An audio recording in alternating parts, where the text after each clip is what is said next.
Marhain, selamat datang di video seri Filsafat Pemikiran Soekarno bersama saya Dudi Iman Hartono. Pada perjumpaan kali ini kita akan membincangkan tentang pola hubungan produksi di era 4.0 dan bagaimana moda eksploitasi yang terjadi di era digital ini. Seperti apa pola perampasan hasil produksi yang dilakukan oleh kapitalis terhadap proletar atau marhain. Simak terus video ini sampai akhir untuk mendapatkan jawabannya. Dan jangan lupa klik tombol like dan subscribe sebelum melanjutkannya. Terima kasih.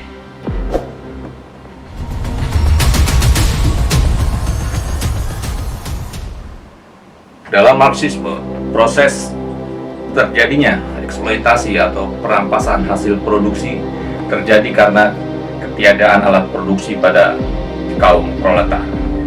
Atau dengan kata lain, alat produksi dikuasai oleh kapitalis. Proletar menjual tenaganya kepada kapitalis atau majikan, sehingga hasil produksi yang dikerjakannya menjadi milik majikan.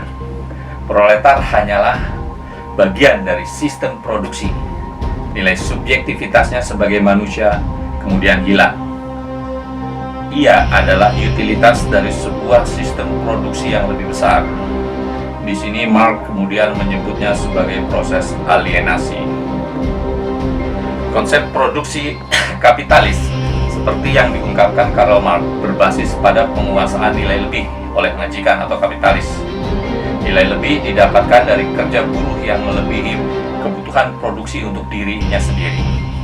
Majikan tidak mengembalikan nilai lebih atas kerja di luar jam kerja untuk kebutuhan produksi buruh tersebut. Majikan lalu menambah jam kerja sebagai upaya untuk mendapatkan nilai lebih yang lebih besar. Di sini jam kerja kemudian memegang peranan kunci dalam eksploitasi atau produksi kapitalis secara keseluruhan. Nah, Marx menjelaskan dalam Kapital bahwa kerja, komoditas, dan nilai ini adalah tiga hal yang saling berkaitan. Segala aktivitas yang menghasilkan sebuah komoditas berupa objek benda fisik disebut kerja. Kenapa benda fisik? Karena waktu itu tentu saja eranya memang era masih industri awal, belum dikenal adanya kerja semacam di ranah digital. Nah, komoditas tadi yang merupakan hasil produksi kemudian memiliki nilai guna. Kegunaan sebuah benda atau objek itulah yang menjadikannya punya nilai pakai. Nilai pakai ini tidak terletak pada pemilik nilai guna, dalam hal ini adalah produsen, melainkan terletak pada yang menginginkannya atau disebut konsumen. Sehingga ketika suatu komoditas bisa dipertukarkan dengan komoditas lain yang sama-sama memiliki nilai guna, saat itulah komoditas memiliki nilai tukar atau exchange value. Dari proses pertukaran itulah baru kita mengetahui nilai dari sebuah komoditi. Atau dengan kata lain, nilai terekspresikan atau termanifestasikan melalui nilai tukar. Nilai tukarnya dalam hal ini adalah uang. Namun, nilai tukar tidak terletak pada nilai gunanya. Contoh, sebuah tas yang sama-sama memiliki nilai guna. Kemudian salah satu tas diberi label tertentu, nilai tukarnya tentu saja akan berbeda. Atau contoh lain, sebuah kain diolah oleh buruh menjadi sebuah masker. Masker sebagai sebuah benda atau komoditi memiliki nilai guna. Kemudian karena dipertukarkan dengan komoditi lain yang memiliki nilai setara, dalam hal ini adalah uang, nilai dari masker tersebut terekspresikan dari besaran nilai tukarnya, yaitu nominal uang tersebut. Jadi, ketika sebuah masker ditukar dengan uang Rp10.000, itu artinya nilai masker tersebut adalah Rp10.000. Nah, dalam produksi kapitalisme di mana buruh adalah utilitas, atau objek dari sebuah sistem produksi yang besar, hasil produksi atau komoditas yang dihasilkan oleh buruh tidaklah menjadi miliknya, melainkan menjadi milik majikan atau kapitalis. Buruh hanya mendapatkan uang hasil jerih payah yang tidak setara dengan nilai komoditas yang dihasilkannya. Atau dengan contoh lain, kulit diolah menjadi tas. Kemudian tas itu diberi merek terkenal, sebutlah Louis Vuitton atau Hermes. Disinilah nilai tukar benda bernama tas LV atau Hermes tersebut tidaklah sama dengan nilai guna dari komoditi atau tas tersebut. Lantas, apakah buruh mendapatkan nilai tukar tenaganya? Dalam hal ini, hasil kerjanya setara dengan nilai tukar benda atau tas bermerek tersebut? Tentu tidak. Pola produksi Marhain tentu berbeda dengan produksi kapitalis. Ingat, Marhain bekerja dengan alat produksinya sendiri, bekerja untuk memenuhi kebutuhannya sendiri. Jika ada kelebihan produksi, maka barulah dipertukarkan dengan komoditi yang memiliki nilai setara. Persoalannya lagi adalah, apakah Marhain mendapatkan nilai tukar setara dengan nilai komoditas yang dipertukarkannya itu? Nah, bagaimana dengan pola produksi dan hubungan produksi di ranah digital? Dan bagaimana pula dengan bentuk eksploitasi atau perampasan hasil produksinya? Ya, sebelumnya kita harus memahami bahwa ekosistem industri awal atau ekosistem feodalisme berbeda dengan ekosistem ranah digital atau ekosistem industri 4.0. Ekosistem produksi industri awal, sebutlah dia terdiri atas buruh, majikan, kemudian ada sistem kerja, ada aturan main, industri, pemerintah, dan sebagainya. Ekosistem produksi feodalisme pertanian pokoknya terdiri atas buruh, tani, tanah, kemudian ada tengkulak, tuan tanah, pemerintah, kebudayaan, dan sebagainya. Nah, dua ekosistem tadi adalah ekosistem yaitu buruh dan industri kapitalis, merupakan ekosistem yang menghendaki atau terjadinya adanya kerja langsung, adanya hubungan produksi antara buruh dan kapitalis, antara Marhain dan tuan tanah. Antara buruh dan kapitalis terikat kontrak, antara Marhain dan tuan tanah biasanya tidak terikat kontrak. Ini hubungan patron klien. Namun dalam ekosistem era digital, kedua hubungan itu tidak terjadi. Ekosistem di era digital menghendaki adanya koneksitas, digitalisasi, new media, worldwide, kustomisasi, Internet of Things, yang semuanya merupakan berjejaring tanpa harus kita memiliki ikatan atau hubungan kerja berdasarkan kontrak. Seperti halnya dalam konsepsi Marxisme, kerja produksi di era digital pada dasarnya adalah juga produksi untuk menghasilkan sebuah komoditas. Ingat, komoditas adalah objek atau benda hasil produksi yang memiliki nilai guna. Bedanya, komoditas di era digital tidak berbentuk objek fisik. Sedangkan di era industri awal, komoditas adalah objek fisik. Lantas apa komoditas yang dihasilkan produksi di ranah digital atau 4.0 tersebut? Jawabannya adalah data. Bagaimana data sebagai sebuah komoditas kemudian diproduksi oleh kita? Ini kuncinya. Dalam ranah digital, setiap data diproduksi dari hasil aktivitas kita menggunakan internet, menggunakan gadget atau ponsel yang terhubung dengan internet. Aktivitas seperti apa yang menghasilkan produksi data itu? Semua aktivitas, unggahan foto, menulis kalimat, membuat teks, membuat video. Intinya selagi kita menggunakan ponsel dan terkait dengan jaringan internet, itulah data. Lantas bagaimana data-data itu memiliki nilai guna?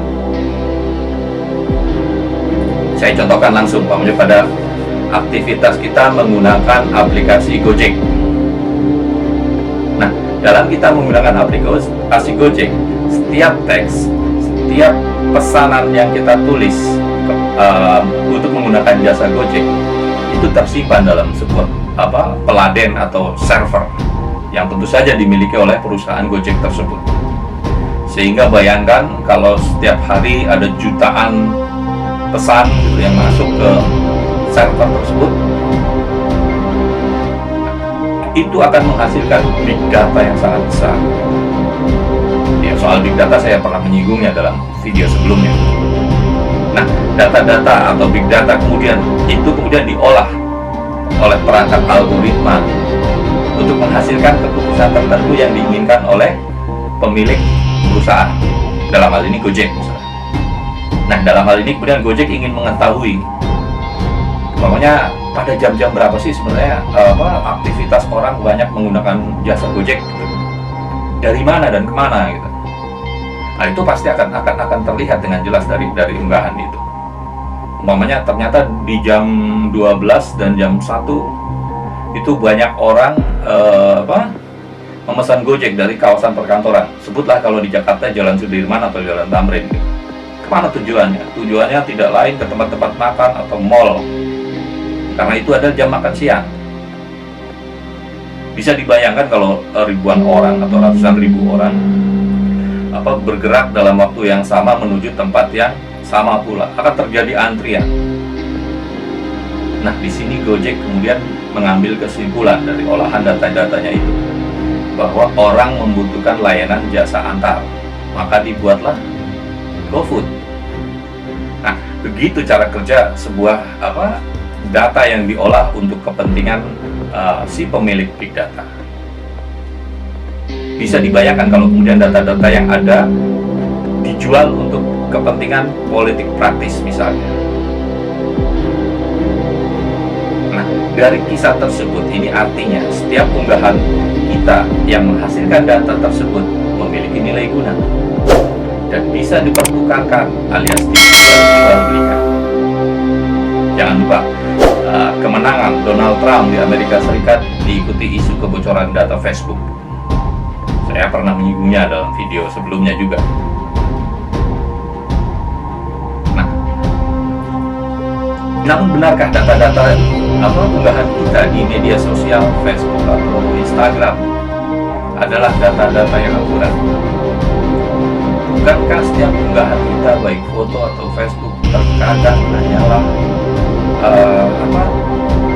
sekedar ungkapan kebohongan demi menjaga gengsi, demi agar tidak dianggap kudet alias kurang update. Nah, tapi kemudian seorang Seth Stephen Davidowitz dalam sebuah buku berjudul Everybody Lies, Big Data dan Apa yang Diungkapkan Internet Tentang Kita Sesungguhnya, dia mengatakan bahwa kecenderungan orang bermedia sosial memang kecenderungan orang berbohong, tapi tidak dengan ketika dia menulis di mesin pencari Google misalnya. Ya, untuk membuktikannya kita bisa memanfaatkan fitur Google Trends untuk melacak apa sih yang banyak dicari orang di mesin pencari tersebut. Misalnya kita akan melacak pencarian paling populer di area provinsi atau kota tertentu. Kemudian jangan kaget kalau banyak hal yang tidak terduga muncul sebagai kata atau kalimat yang paling banyak dicari ternyata. Misalnya LGBT atau homoseksual atau seks bebas tiba-tiba muncul sebagai yang paling banyak dicari di area provinsi atau kota tertentu. Dalam buku itu juga Davidowitz bercerita bagaimana rakyat Amerika ketika pemilihan Presiden Barack Obama di periode awal ternyata banyak melakukan pencarian di Google dengan kata negri atau negro. Dia berkesimpulan bahwa ternyata orang Amerika masih diliputi sentimen rasialisme. Nah, itulah kejujuran data di ranah digital. Kemudian tadi data atau komoditas yang kita hasilkan sifatnya bukanlah objek fisik. Jadi meskipun kita berproduksi menghasil komoditas yang memiliki nilai guna, tapi lebih banyak nilai manfaat dimanfaatkan orang lain, dalam hal ini oleh pemilik media sosial atau perusahaan media sosial. Tadi kalau kita bicara Gojek, itu saja yang memanfaatkan datanya adalah pemilik Gojek. Kita sebagai orang yang memproduksi dan memiliki data, tidak ada ikatan kerja dengan pemilik media sosial. Yang ada hanyalah kita harus menyetujui syarat dan ketentuan tertentu yang biasanya berisi permintaan akses untuk masuk ke data yang disimpan di gawai kita. Di sini letak permasalahannya. Jika hasil produksi atau komoditas yang dihasilkan guru atau marhaen dirampas oleh pemilik atau pemilik modal atau majikan. Tidak demikian dengan kita yang berproduksi secara digital. Mengapa? Meskipun perusahaan medsos atau pemilik server bisa memanfaatkan nilai guna untuk dipertukarkan dengan komoditas lainnya, dalam hal ini adalah uang, namun objek fisik komoditas tersebut ada pada kita, ada dalam penguasaan kita, sehingga kita tidak merasa sedang dieksploitasi. Padahal nilai guna atau manfaat dari komoditas yang kita hasilkan itu memperoleh atau menghasilkan manfaat yang sangat besar bagi pemilik perusahaan media sosial.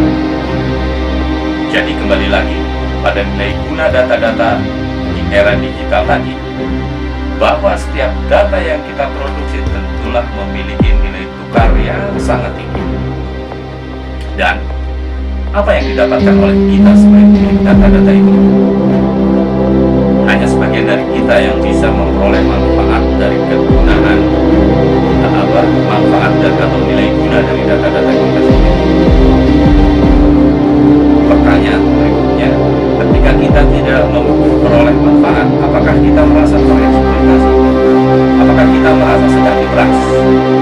Padahal kita memproduksi, menghasilkan data dan tidak dibayar sama sekali. Nah, karena kita tidak memiliki hubungan kerja, kita tidak bisa menuntut apa atas nilai guna yang dimanfaatkan orang lain. Beda dengan buruh dan proletar misalnya,